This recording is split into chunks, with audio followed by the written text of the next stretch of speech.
4 शराबी थे, ना जाने उनको क्या सूझी, आवाज सही कर, बोले चलो नौका विहार करते हैं। एक नदी में पहुंचे, नाव में बैठे चारों शराबी, चप्पू चला रहे हैं, पतवार चला रहे हैं। कहते हैं कि रात पूरी बीत गई, सवेरा होने को आया, पतवार चारों ने बारी बारी से चलाई। कुछ देर, कुछ घंटे पहले शराबी ने चलाई, कुछ घंटे दूसरे शराबी ने चलाई, चलाते जा रहे हैं। एक शराबी ने कहा कि यार सुबह होने को आई, उतर के तो देख किनारा दूसरा आया या नहीं आया। शराबी उतरा, उसने देखा, बड़ी जोर से हंसा। अरे उसने कहा पागल तू हंसता काहे को है? दूसरे से कहा तू आके देख ले। वो उतरा, उसने देखा, वो भी बड़ी जोर से हंसा। दो बैठे थे, दोनों ने कहा यार पागलो हंस क्यों रहे हो, बताओ ना अपना किनारा आया कि नहीं आया। तीसरा उतरा, वो भी हंसा। चौथा उतरा, वो भी हंसा। चारों ठाके मार के हंस रहे हैं। बोले हंस रहे क्यों है? बोले यार अपन ने पतवार तो सारी रात चलाई, लेकिन नाव खोलना तो भूल ही गए। नाव तो अभी भी इसी घाट से बंधी हुई है, सारी रात चलाई, नाव वही की वही खड़ी है, लंगर छोड़ना तो भूल ही गए, लंगर तो घाट से ही बना हुआ है। मान्यवर, कहीं ऐसा ही तो हमारी जिंदगी नहीं उन शराबियों की तरह। हम त्याग तपस्या सब करते हैं, मगर नाव तो घर से बंधी हुई है, नाव तो परिवार से बंधी हुई है, नाव तो हमारी संसार से बंधी हुई है। नाव नहीं छूटी, कहां पहुंचोगे? मेहनत होगी, पहुंचोगे कहीं नहीं। अपने अंतस को टटोलने का प्रयास करें। कितनी अनासक्ति बढ़ी, कितने पाप कम हुए, कितनी कसायों से मुक्ति मिली। ऐसा लगता है कि एक हाथी जब स्नान करता है, नदी में जाकर के नहाता है, और नहाने के बाद घंटों स्नान करता है नदी में डूबकर, और फिर जैसे ही नदी से बाहर निकलता है, धूल पड़ती है, सूंड में भरता है, और फिर धूल अपने ऊपर डाल लिया करता है। उत्तम संयम, ध्यान रखना। नहाना, फिर धूल से स्नान कर लेना, नहाना धोना सब एक सा ही हो गया। मान्यवर, हम भी अपने जीवन में यही कर रहे हैं। संयम होना चाहिए। संयम एक बंधन है, लेकिन एक बात याद रखना, हर बंधन बंधन नहीं होता। कुछ बंधन ऐसे होते हैं जो मुक्ति में कारण बना करते हैं। संयम एक बंधन है। संयम इंद्रियों का बंधन है, संयम प्राणियों का बंधन है। संयम का अर्थ है अपने मन को बांध करके रखना। लोग कहेंगे चाहते तो मुक्ति है, और बंधन की बात कर रहे हैं। कुछ बंधन मुक्ति में कारण होते हैं। एक बेल को यदि ऊपर चढ़ना है घर के ऊपर, तो उस बेल को किसी पेड़ के सहारे से बंधना पड़ता है, उस बेल को किसी लकड़ी के सहारे से बंधना पड़ता है। और जब वह बेल किसी लकड़ी का बंधन स्वीकार कर लेती है, तो बेल नीचे नहीं जाती, बेल ऊंचाइयों को प्राप्त किया। एक बात बताओ, कुआं है, बाल्टी है, बाल्टी में रस्सी का बंधन है, ये बंधन उसका पतन है या उत्थान है? विचार करिए। जब वह रस्सी में बाल्टी बंधी रहती है, और बाल्टी को जब कुएं में फेंक दिया जाता है, और जब बाल्टी पानी में डूब जाती है, तो रस्सी का बंधन डूबी हुई बाल्टी को फिर ऊपर लेकर के आ जाता है, उसे ऊंचाइयां प्रदान करे। ये संयम है। संयम माने रस्सी का बंधन। हमारा जीवन एक बाल्टी है, रस्सी एक बंधन है, और वही बंधन उस बाल्टी को ऊंचाइयों पर लाने में कारण बना करता है। मान्य आचार्य शांति सागर जी महाराज प्रथम आचार्य हुए, जिनसे श्रवण परंपरा चली है। बड़े उपकार हैं इस जैन समाज पर उनके। मैं तो कहता हूं कि हमारे पूर्वज, हमारे माता पिता के जो उपकार हमारे जीवन में नहीं होंगे, उससे ज्यादा उपकार आचार्य शांति सागर महाराज के पूरी समाज पर हुआ करते हैं। पूरी श्रवण संस्कृति पर उनके उपकार हैं। किसी ने आचार्य महाराज से पूछा कि सौगंध लेने की क्या जरूरत है, नियम लेने की क्या जरूरत है, क्या जीवन बिना नियम के नहीं चल सकता है? आप हर किसी को कोई ना कोई नियम पकड़ाते हैं, कोई ना कोई संयम दिया करते हैं, कोई ना कोई सौगंध दिया करते हैं, आप आंकड़ी दिया करते हैं, आप प्रतिज्ञा कराया करते हैं। क्या जरूरी है प्रतिज्ञा लेना, नियम लेना? ऐसे भी तो जी सकते हैं ना। जिंदगी को जीना है, जीते रहो। आचार्य शांति सागर महाराज ने कहा कि सच कहते हो, कोई जरूरत नहीं है नियम की, जिंदगी तो जी सकते हो। जिंदगी तो एक जानवर भी जिया करता है, जिंदगी तो एक पशु भी जिया करता है। जिंदगी जीना कोई बहुत बड़ी बात नहीं हुआ करती है। लेकिन उन्होंने कहा, जरा ये बताओ कि बिना नियम के जिंदगी चलती कैसे है? एक बात बताओ बारामती वालों, एक व्यापार करते हैं, आप दुकान चलाते हैं, उसके भी कुछ नियम कायदे होते हैं या नहीं होते हैं? एक नियम होता है कितने बजे दुकान खोलना और कितने बजे दुकान को मंगल करना, यह भी एक नियम हुआ करता है। ग्राहक से कैसे बातें करना, यह भी एक नियम हुआ करता है। अरे कब खाना, कब पीना, कब सोना, कब उठना, यह भी एक नियम हुआ करता है। एक बात तो बताओ, आचार्य महाराज ने कहा कि बिना नियम के जिंदगी चलती कहां है? अरे बच्चे को विद्या अध्ययन करना है तो स्कूल जाने का भी एक नियम होता है और स्कूल से लौटने का भी एक नियम है। बिना नियम के कैसे चलेगी जिंदगी? अभी 7 बजे से आपने पूजन अभिषेक की, यह भी एक नियम है, यह भी एक अनुशासन है। 9 बजे पूजन समाप्त, यह भी एक नियम है। 10 बजे तक प्रवचन, यह भी एक नियम है। एक बात बताओ, यदि दुनिया से ये नियम खत्म कर दिए जाएं तो दुनिया जीने के लायक ना बचेगी मेरे भाई। कौन कैसे जिएगा? माता पिता से कैसे व्यवहार, यह भी एक नियम है। बहन से कैसे व्यवहार, यह भी एक नियम है। भाई से कैसे व्यवहार, पति से कैसे व्यवहार। एक बात याद रखना, जो इन नियमों को तोड़ता है उसकी जिंदगी विनाश में कारण होती है, और जो नियम को पालता है उसकी जिंदगी उत्थान। कभी किसी नदी को देखना, नदी के बहने का भी एक नियम है। दोनों ही तट की सीमाओं में बंद करके बहा करती है नदी। एक बात बताओ, ये दोनों ही तट का बंधन लोगों को जीवन दिया करता है।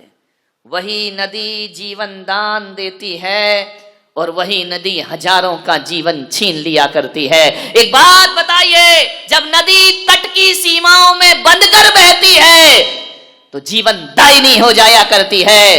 जब तट की दोनों किनारों की सीमा और संयम को तोड़ती है तो वही नदी लोगों के सर्वनाश में।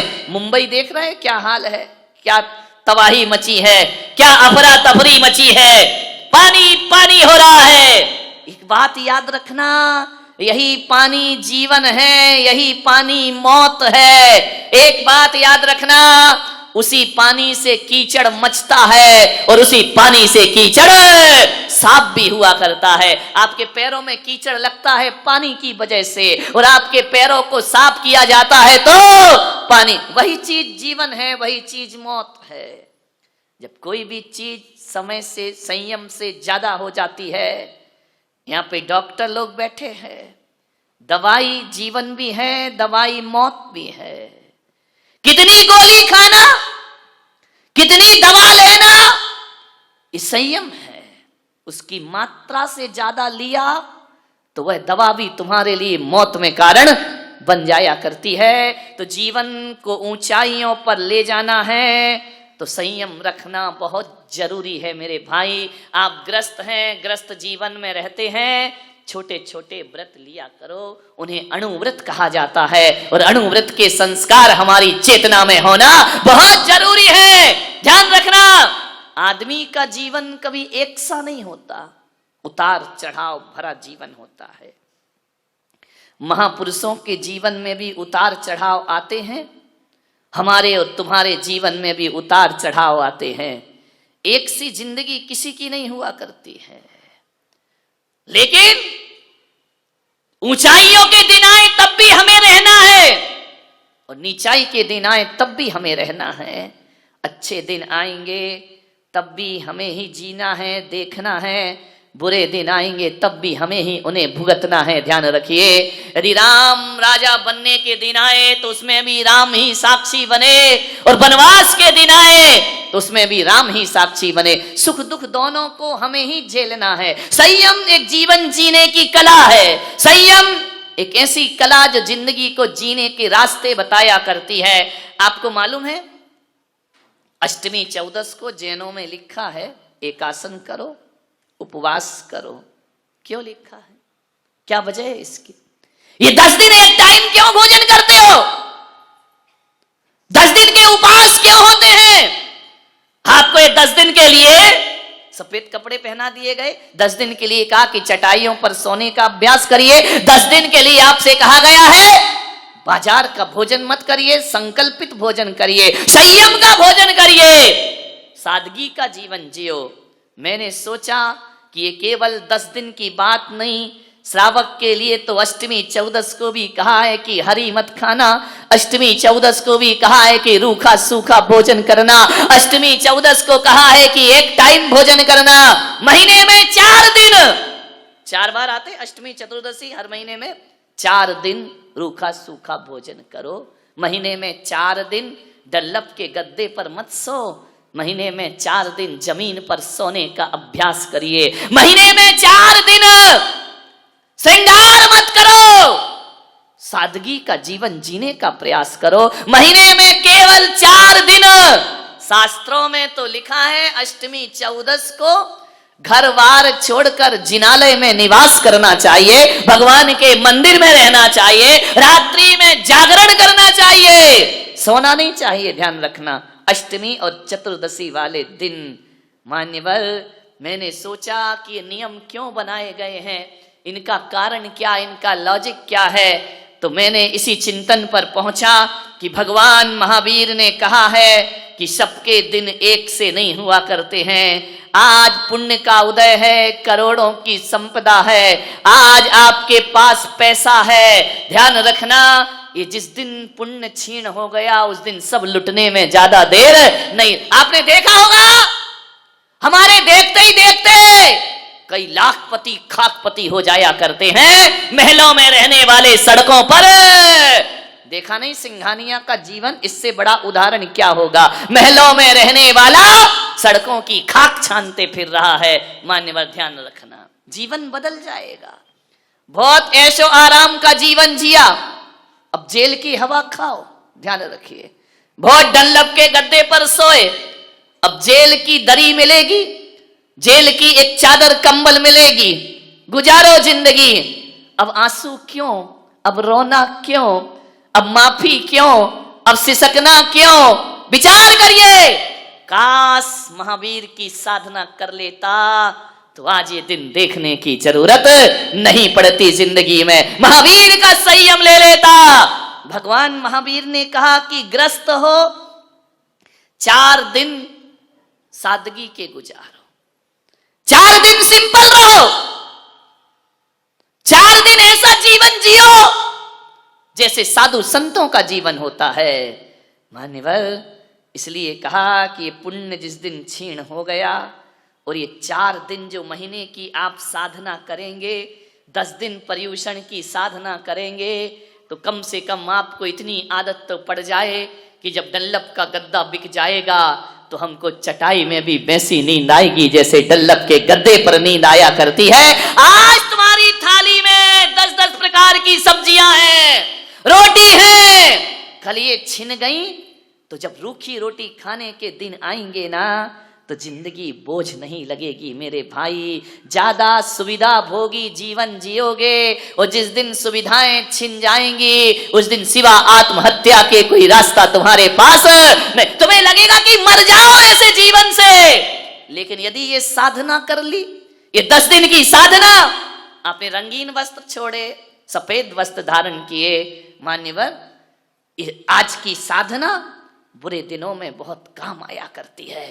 इसलिए बारामती वालों, मैं आपसे निवेदन करता हूं कि महीने के 30 दिन 30 रात आप घर में बिताते हो, तो हर महीने एक नियम करो कि एक रात किसी तीर्थ पे जाके धर्मशाला में भी बिताने की साधना करेंगे।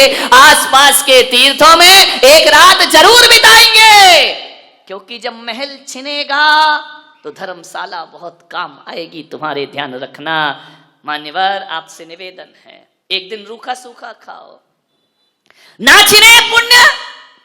कल ऐसी बीमारी लग गई कि आप फिर तला हुआ नहीं खा सकते, तो अष्टमी चौदस की साधना तुम्हारे बहुत काम आएगी।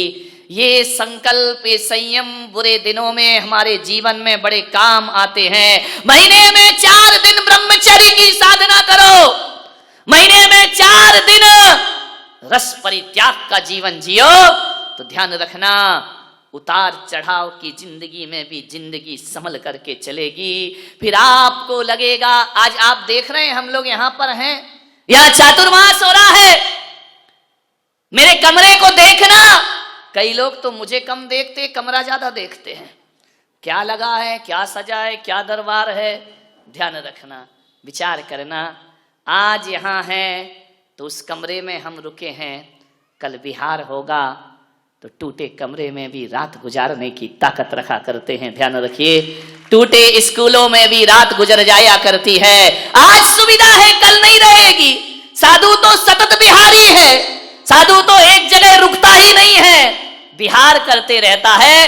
तरह तरह की सभ्यताएं देखने को मिलती हैं, तरह तरह की संस्कृति देखने को मिलती है, अजीब अजीब भाषाएं सुनने को मिलती हैं। जहां जाओ वहां की अलग अलग सभ्यता है, अलग अलग संस्कृति है। एक साधु को अपना जीवन ऐसा ढाल लेना चाहिए कि जहां जाओ जैसा देश वैसा भेष बनाने की। ये संयम का फल है मेरे भाई, ध्यान रखना।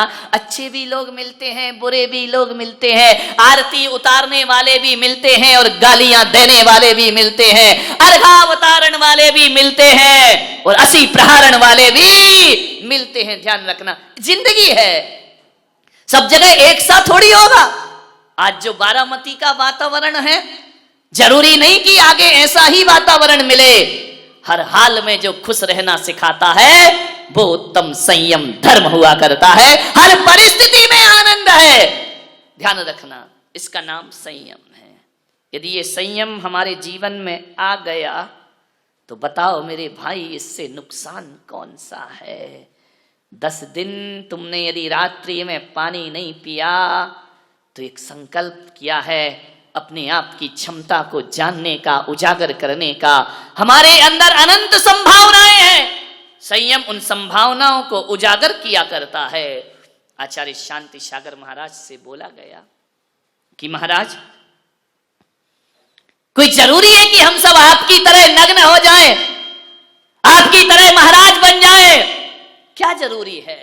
महाराज ने कहा कोई जरूरी नहीं है, ध्यान रखना। लेकिन आज इस पंचम काल में हम धर्म का और मुक्ति का बीज बो सकते हैं।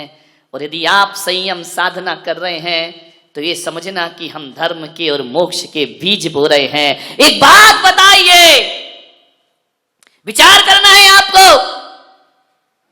आपको कैसे पता चलेगा कि हमारी साधना से मोक्ष होगा या नहीं होगा? आचार्य शांति सागर महाराज ने कहा, बीज से किसी की पहचान नहीं हुआ करती है। ध्यान रखना, बीज से किसी भी चीज की, वृक्ष की पहचान नहीं होती है। ध्यान रखना, किसी भी पेड़ की पहचान, किसी भी वृक्ष की पहचान बीज से नहीं, उसके फलों से हुआ करती है। जब फल होते हैं तभी पहचाना जाता है कि ये बीज किसका है और ये पेड़ किसका। फल ना होंगे तो पहचान ना होगी, फलों से पहचाना जाता है। ध्यान रखना, बीज को देखकर कोई, जिसने अनजान व्यक्ति किसी बीज को देख ले तो कैसे बताएगा ये किसका बीज है? कोई नहीं बता सकता। लेकिन जब वह बीज धरती पर बो दिया जाता है, जब अंकुरित होता है, जब वृक्ष बनता है और जब उस पे फल लटकते हैं, तब कहा जाता है कि ये बीज इस फल का। अभी पता नहीं चलेगा ये संयम साधना क्या है। लेकिन जब हमारे जीवन में मुक्ति के और मोक्ष के फल लगेंगे, तब लगेगा कि ये साधना हमारी मोक्ष की साधना है। ध्यान रखिए मान्यवर, फल के बिना वृक्ष की पहचान नहीं होती है। संयम लो, छोटे छोटे नियम लेने का साहस करो। जिस बिना नहीं जिन राज सीजे, तू रुलो जग कीच में। विचार करिए, इस संयम के बिना तो तीर्थंकरों की मुक्ति नहीं होती है, तो आप और हम जैसे साधारण लोग कहां से मुक्ति को प्राप्त करेंगे। कितने भी तीर्थंकर घर में सम्यक दृष्टि रहा करते हो, कितना भी आत्मा का ज्ञान रखते हो, कितना भी तीर्थंकर तीन ज्ञान को लेकर आए हो, लेकिन जब तक वो संयम नहीं लेते तब तक तीर्थंकरों को भी मोक्ष की प्राप्ति। और तुम पूजा में क्या पढ़ते हो? जिस बिना नहीं जिन राज सीझे, आगे तू रुलो जग कीच। तू रुलो माने, तू माने भगवान, भगवान के सामने अर्घ्य चढ़ाते हो, तू रुलो जग कीच में। तू रुलो नहीं कि बाजू वाले को कहते हो तू रुलो जग कीच में। अरे तू का अर्थ यहां बड़ा उल्टा है। यहां तू का अर्थ तू नहीं होता, पूजा में तू का अर्थ मैं हुआ करता है। ध्यान रखिए, जिस बिना नहीं जिन राज सीजे, मैं रुलो जग कीच में, हम सब रुले जग कीच। तू का मतलब भगवान या पड़ोसी नहीं। पूजा दूसरों के लिए नहीं की जाती है, पूजा तो अपने आप के लिए की जाती। मैं रुलो जग कीच में, संसार की कीचड़ में फंसा मैं कैसे मुक्ति पाऊंगा यदि संयम ना हो। एक बात ध्यान रखना, दुनिया में सबसे ज्यादा शक्तिशाली यदि कोई होता है तो चट्टान हुआ करती है, लेकिन भगवान महावीर कहते हैं चट्टान से भी ज्यादा शक्तिशाली धरती पर कोई होता है तो वह लोहा हुआ करता है, जो चट्टान के टुकड़े टुकड़े कर दिया करता है। लोहे से भी ज्यादा शक्तिशाली कोई है तो लोहे से भी ज्यादा शक्तिशाली अग्नि हुआ करती है, जो लोहे को गला के पानी बना दिया करती है। अग्नि से भी ज्यादा शक्तिशाली कोई है तो अग्नि से ज्यादा शक्तिशाली पानी हुआ करता है, जो धधकते हुए दावा नल को बुझा दिया करता है। पानी से ज्यादा शक्तिशाली कौन है? तो पानी से ज्यादा शक्तिशाली कौन होगा? कौन होगा पानी से ज्यादा शक्तिशाली? बोलिए, पानी से ज्यादा शक्तिशाली, पानी से ज्यादा शक्तिशाली आदमी का संकल्प हुआ करता है, जो पाताल से भी पानी को बाहर निकालने की ताकत रखा करता है। आदमी है जो पाताल से, अब निकाल रहे कि नहीं, हजार हजार फीट नीचे से पानी ऊपर ला रहे हो, बोरिंग करा रहे हो। ये कौन करा रहा? ये मशीन बोरिंग नहीं कर रही। ध्यान रखना, आदमी की प्यास और उसका संकल्प पानी को पाताल से खींच करके ले आए। यदि प्यास गहरी है, आप ये मत सोचो कि मशीन से बोरिंग होती है, आप ये मत सोचो कि किसी उपकरण से कुआं खोदा जाता है, आप ये मत सोचिए किसी ताकत से पानी का स्रोत पैदा किया जाता है। मेरे भाई, ना तो मशीन से पानी बाहर आता है, ना खुदाई से पानी बाहर आता है। यदि पानी को कोई ढूंढता है तो मशीन और यंत्र नहीं ढूंढते, भीतर की प्यास पानी को खोजा करती है। यदि प्यास है तो पानी है, प्यास नहीं तो पानी। प्यास बहुत गहरी। यदि आपके अंदर परमात्मा की प्यास जगी है तो ध्यान रखना, इस कलयुग में भी परमात्मा जरूर मिलेगा। एक व्यक्ति ने मुझसे पूछा, भगवान होता है या नहीं होता है, परमात्मा है या नहीं है? मैंने कहा, परमात्मा की छुट्टी कर, परमात्मा को देखने की तेरे पास आंखें हैं या नहीं हैं? यदि आंखें हैं तो कलयुग में भी भगवान हुआ करते हैं, और आंखें नहीं हैं तो साक्षात भगवान में भी भगवान के दर्शन। आंखें हैं तो पत्थर में भगवान है,